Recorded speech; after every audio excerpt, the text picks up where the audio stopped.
சட்டசபை சண்டித்தன சபையாக ஆகக்கூடாது. அதுதான் சட்டசபை சண்டித்தன சபையாக ஆக்கக்கூடாது. அதற்குரிய மரபுகள் ஒருபோதும் நீடிக்கக்கூடாது. எனவே முதலமைச்சர் ஒரு அறிவிப்பு இருக்கிறத அது மக்கள் அத்தனை பேரும் வரவேற்கக்கூடியது. ஜனநாயக உணர்வுபடுத்த அத்தனை பேரும். அது மட்டுமல்ல, ஆளுநர் இந்திய அரசியல் சட்டத்தில் அவர் எடுத்த பதவி பிரமாணம் ஆர்டிகிள் 159 159வது பிரிவுப்படி தவறான நடத்தை.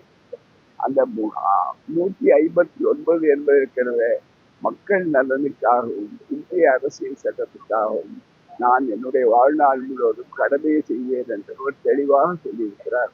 அந்த கடமையிலிருந்து அவர் தவறி இருக்கிறார்.